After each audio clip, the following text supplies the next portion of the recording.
Judy, who was 32 years old, and I were married for 2 years. I am 37 years old. After one specific phone call that changed everything, our relationship worsened. It all started while watching football match highlights in the living room. The ringing of Judy's phone interrupted the game commentary. The constant interruptions were getting on her nerves. I gave her the phone in the kitchen and told her to answer the call. Judy, who usually maintains a rigid separation between work and personal life, appeared prepared to get her wrath out on whoever answered the phone when it rang again. We both worked in business, and Judy strongly felt that our work and personal lives should remain separate. It was her way of reminding us of our social responsibility as people. She finally disclosed the cause for the call during dinner. They are moving us out of state. After a bit of silence, she remarked, I was surprised and wondered why and where the transfer would happen. Judy clarified that the company was growing and that the board intended to move staff members to the new branch to oversee its progress. I knew how transfers usually operated and that external commitments were not usually a part of them.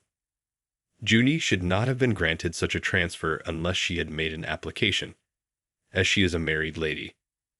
When I asked her about it, she said she hadn't applied and had even initially turned down the offer. However, she finally acknowledged that the move came with a promotion. It turned out that Judy, whom I respected for her drive, had spent the last year putting in much effort to advance. She had made additional effort, volunteered, and made sure her 7-person team worked well together. She had been working hard for this promotion, but it came with an unforeseen cost, a job relocation that would completely change our lives. Judy's pay doubled, and she got a lot of extra bonuses and perks. Even though she had made money, I knew that her real goal was to go up the corporate ladder, so when it came time to decide whether to accept the job transfer, that drove her. Judy turned to me for advice, and although I was conflicted, I didn't want to hold her back, so I chose to be supportive and tell her that I would stand by her decision. Little did I know that this choice would lead to unforeseen challenges in my mind. People with long-distance marriages successfully maintain their relationships despite distance, but I hadn't seen it firsthand. Judy's eyes lit up with excitement, and I convinced myself we could make it work. I thought back to friends who had traveled for work and spent extended periods apart from their families, and they had strong marriages. However, looking back, I wondered if I had a voice. Judy thanked me often throughout the evening for my understanding, but I felt a wave of annoyance wash over me. She gently manipulated the situation to get me to choose that would benefit her. She'd had set me up, and while I was irritated, her enthusiasm made me feel less hostile after she left. After finalizing the arrangements, we talked about how to keep the marriage afloat. Judy receiving 5 days off every month and making calls daily looked like sensible options. I trusted Judy's goal-oriented demeanor and didn't consider the possibility of adultery until she boarded the plane. As the distance between Judy and me increased, our phone chats grew closer, and I found myself learning more about her life than when we had lived together originally. I had no idea that our marriage had all but died. I had made the proper decision by putting her aspirations ahead of my immediate demands. At least until Judy called one morning 2 months ago to postpone her flight back to Michigan, we were doing OK. Due to her company's poor quarterly performance, she had to concentrate on finding qualified candidates for administrative positions. I got it and didn't mind because I was about to close a big deal that would give me more freedom at work. I got $1 million in return for this contract, which allowed me to spend as much time as I wanted with Judy. I wanted to surprise her once the agreement was finalized, so I kept it a secret. I needed to be completely focused and at my best to accomplish this. We texted back and forth on WhatsApp, but only spoke on the phone for a while. I had not had a meaningful chat in a long time, but was preoccupied with closing the deal. A mutual friend accused me a few days ago of being manipulative and heartless. I no longer regard myself that way now that I know what transpired. I feel more like a victim than anything. I'm telling you the tale to clarify how Judy and I interacted while the sale was finalized. I experienced the thrill of a significant discovery. I was almost ready to join the Elite 10 in America that night. While I waited for confirmation, I scrolled through my phone and wanted to call Judy. It took all of my willpower not to. I tried to tell her about the past week's events and how our lives were about to change. Instead of calling Judy immediately to tell her about our planned trip to Paris, I surprised her with all the details. I had carefully planned everything: the tickets, the hotel, the activities, everything. Revealing the information and seeing her joy, though, I found a photograph that broke my heart as I was scrolling through her WhatsApp tail. Judy was holding Henry, a tall man with olive skin, brown hair, and blue eyes who looked no younger than 35.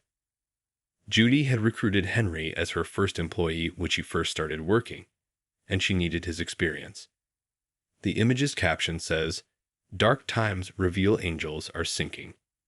I was overcome with a feeling, and I should have known something wasn't right. Even though I wanted to tell her immediately that the deal went through, I didn't.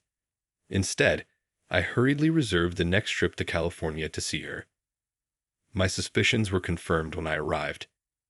Judy and Henry were involved in an affair. Determined to confront her, I pretended to be a surprise visitor and called her Michigan-based employer to find out where she was. Luckily, the person answering the phone was a familiar friend, and I talked her out of telling Judy that I had arrived during the journey. I mentally ran through several possible outcomes, wondering how Judy would respond when I told her about the arrangement.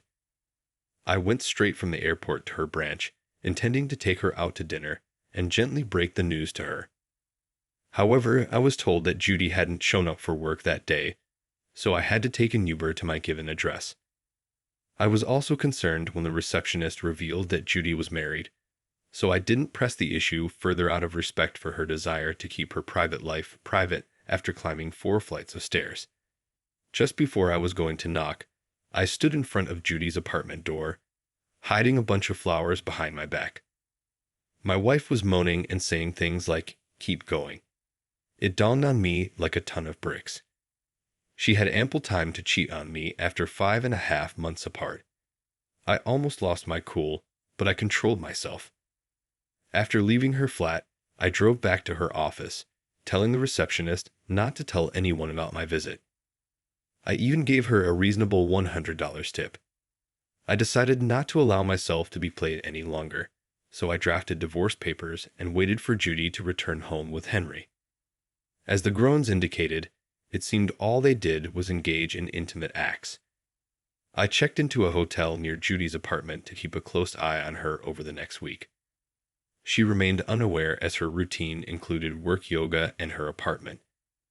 It became apparent that she spent significant time with Henry, making it painful. As soon as I picked up the lock and reached her door, I heard grunts and groans. I crept in slowly while recording the scene on my phone. Despite the discomfort, I captured a full minute of them together before revealing my presence as Judy scrambled for clothes. I felt a strange sense of power. The experience was heart-wrenching, but the pain in her face when I told her I would share the video with her coworkers and family if she didn't sign the divorce papers made it somewhat gratifying. She pleaded for forgiveness, promising to resign and seek therapy. But I was repulsed by her every image of Henry with her made me sick, and I refused to entertain her pleas for forgiveness. I served her the divorce papers as soon as I could after receiving the signed divorce papers from Judy. She claimed to have resigned from her job. However, that didn't deter me from taking the drastic step, sending the video of her infidelity to her parents. I wanted them to witness the actions of the child they raised. The pain and betrayal I felt pushed me to expose the truth to those closest to her. It was a decision fueled by a mix of hurt anger and a desire to ensure the consequences of her actions extended beyond our relationship. A few weeks after my return from the Dominican Republic, Judy showed up at my door, pleading for forgiveness and to be taken back. It was funny to watch her in such a vulnerable state. The video became a way for me to make her face the consequences of her choices, not just within our marriage, but in the eyes of her family as well. The aftermath of exposing Judy's infidelity had some satisfaction in watching her relationship with her parents crumble. But beyond that, It seemed like I hadn't achieved much. Her eyes were huge and swollen, suggesting that she had either been crying a lot or maybe using drugs. Her emotional state didn't change my opinion, though. I knew there wasn't much I could do to help her because she was already so upset. After Henry let her into the house, attention turned to the man she had cheated on me with. She suggested that I was thinking twice about getting a divorce. She started to justify her conduct, saying she never imagined I would follow through. She talked about feeling punished sufficiently for her mistakes and losing her parents' respect. I posed a straightforward query to gauge her sincerity. How often did it occur? Her response, in which she swore she was speaking the truth, betrayed a lack of regret, as she said that managing a failing company was difficult and didn't want to burden me further by discussing her issues. Her justifications astounded me, especially in light of how easily she had lied before me, which reminded me of my father's conviction that it was almost impossible to lie when looking someone in the eye. I felt deceived and couldn't believe there might have been no truth in our relationship. Though initially skeptical, my observations during the first 2 weeks in Michigan and the day I arrived dispelled any illusions about Judy's honesty.